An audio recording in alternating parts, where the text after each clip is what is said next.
Growing up from a Catholic family and from a Catholic background, I met my dad being a staunch Catholic, an addicted Catholic, committed Catholic. So there was no way I could think outside the box. From my father's point of view, there was no other church other than the Catholic Church. So I went to minor seminary. That was how my vocation story began.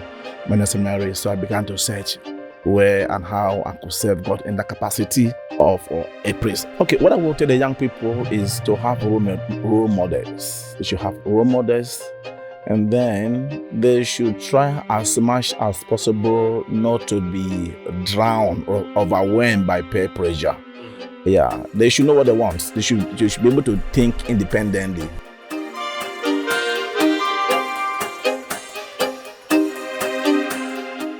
Hello viewers, and welcome again to another episode of Vocations. This is where we talk about everything that has to do with the vocation stories of Salesians, religious people, priests. And we know the word vocation is a Latin word which means to call or to summon. And with me in the studio today is Father Dan Agbor SDB. Father is from Cross River State. So, Father, your name is Dan Agbor. That means Daniel. Yeah. Agbor. Yeah. Can you please just tell us something brief about yourself? Okay. Father Dan is from Cross River State. South of Nigeria, and is the first Cross River Salesian in Nigeria. Okay, that is the first Salesian coming from that Cross River part State of Nigeria. Yeah. Cross River State. Oh, good. So, welcome again, Father Dan. Thank you so much. Father Dan is a Salesian, of Don Bosco. And one thing with Salesians that I've come to realize with Salesians that they don't put on the Roman collar or what do you call it, the cassock and all of those things. Why is that?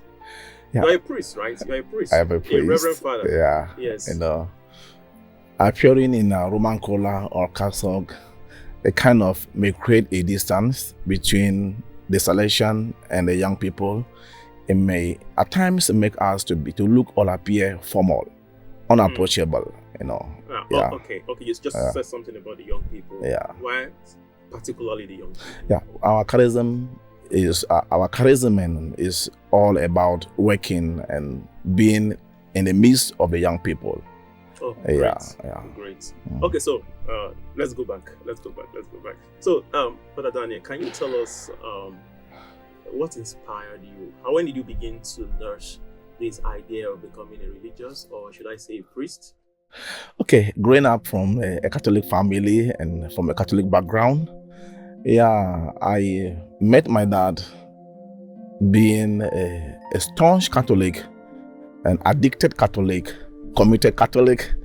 So there was no way I could think outside the box, and being that he also loved the church so much, everything about the Reverend Fathers, the Reverend Sisters, the seminarians, the catechists, generally whoever works in the church and serve the church, the Holy Roman Catholic Church, my dad was usually in love with the person, and he makes every effort to serve the person and to serve the church.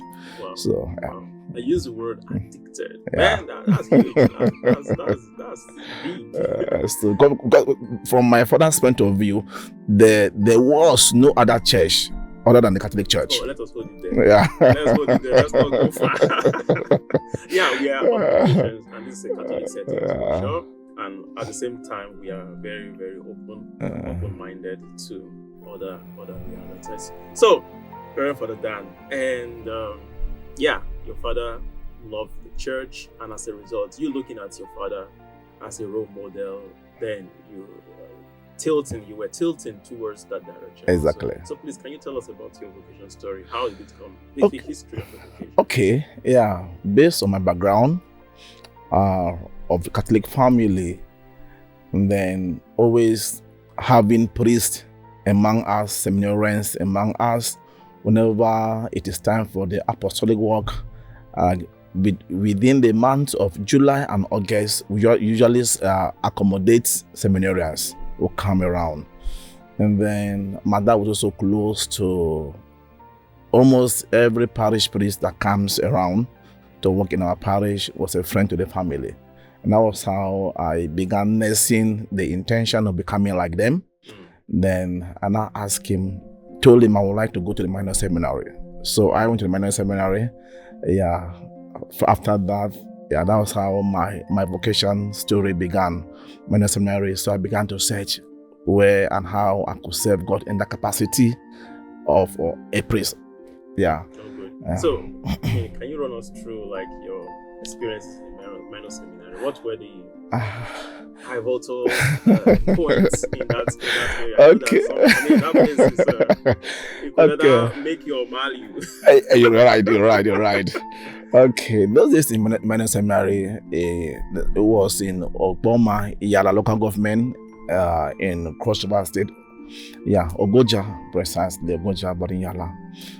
No, it was Pope John Paul II minor seminary. Yeah. So when I went there, I made friends, a lot of people, and then senior students. Then they were still bullying, flogging. Oh my God, that almost made me to run away from the school because it was so serious.